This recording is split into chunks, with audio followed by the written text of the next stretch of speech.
Welcome Sister Teresa to Miss Mechanic. What are we learning today? Today we are learning how to boost a car, or a van in my case. Have you ever boosted a car before? No. So the first thing that you need to learn to do is to know how to open your hood. The first thing is actually to look for a way to open it inside your car. There's usually a latch right near the driver's side of the seat.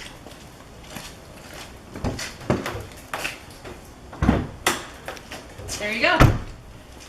Next, you actually have to get your hands dirty and find a way to open it from the outside. Usually there's a little latch of some sort in here that you just need to push, like this. Once it's open, you need to be able to keep the hood open as well. So you find a, I guess it's a latch, what would you call it? It's a hood prop. Hood prop, to keep it open, and it's usually on the left or right side. And now we're ready. Now we have the jumper cables. It is going to be a positive and a negative experience next. So what do we need to do, Stephanie? Step 1. Positive cable of dead battery to positive terminal of said battery. Okay, I don't know what that means. Okay, so what that means is you take the red cable, the red claw, and attach it to the positive part of your red van battery. Okay, so kind of like just batteries, there's a positive and a negative side? Yeah, can you see which one's positive and negative? No. Okay, let's check it out.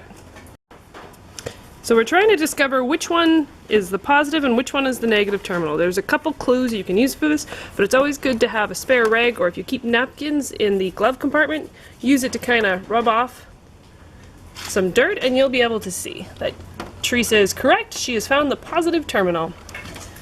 So go ahead and attach the positive claw. Does it matter where? No, you want to turn right on the battery, wherever you can get a spot, right on that terminal, so that's that top piece. What about like just right here? Or does You it have to won't be able to, you'll probably want to go a little bit wider with the claws, 2 hands, and go right from the top maybe. Okay, from the top and the up here? Right like that.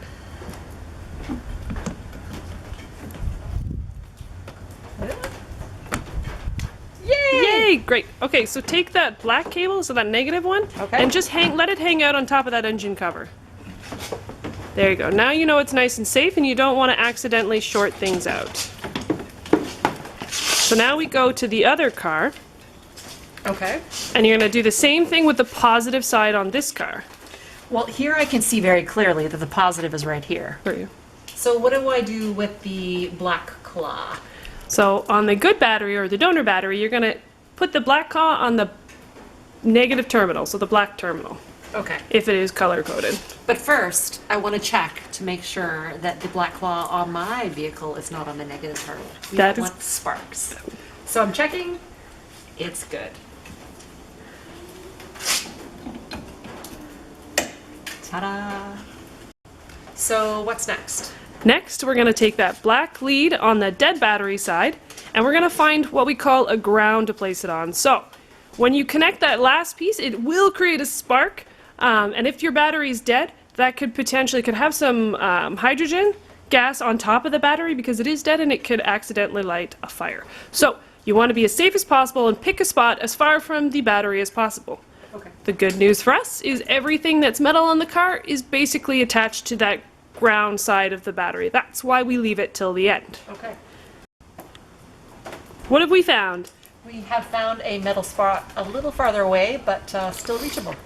Excellent. Go ahead and put that cable on. Kind of tucked in there. That spot is actually on the engine mount. So you want a nice, good, chunky piece of metal. We can talk about engine mounts on another video or post. So now we're ready to start the car. So before starting a dead battery, once you've got the cables hooked up, do you know what you should do?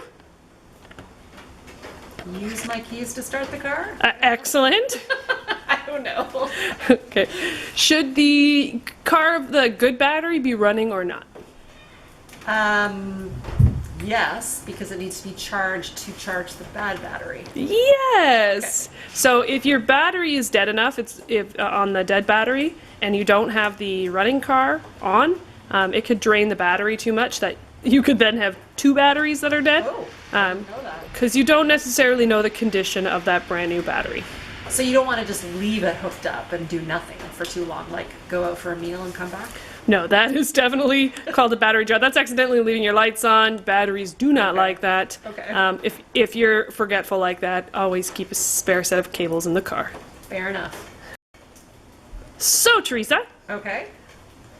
do you know how to remove the cables? I'm guessing you probably want to remove them carefully in a similar order so that you don't create a spark or something risky, like fire maybe coming from your vehicle. Ding, ding, ding. So you had it absolutely right. You want to take them off in the same order that you put them on. Okay. So I'm gonna let you go ahead and do that. Show us how it's done. Okay, so negative cable's off. I'm just gonna leave it on the engine like it was before. Great. And then I'm gonna walk over here and I'm going to take off the negative cable next. And now that that's done, I'm actually gonna take the positive cable off next. Man, you gotta get a good grip on that. To be kind to my sister, I'm gonna replace the cap on the positive. Great. No fires here. No fires here. And lastly, I'm going to remove this negative cable and also the positive cable. And I'm positively done. So, Sister Teresa, what did it feel like to boost your first car? To be honest, I've actually wondered how. I've never taken the time. I've always let other people do it. It feels actually quite invigorating. I'm a new woman. I love it. I'm so proud of you. Thank you for, where's my high five? Don't leave Sister Head. I'm so proud of you. Thank you for joining me today on Miss Mechanic. Do a little Rosie for me. And thank you for watching.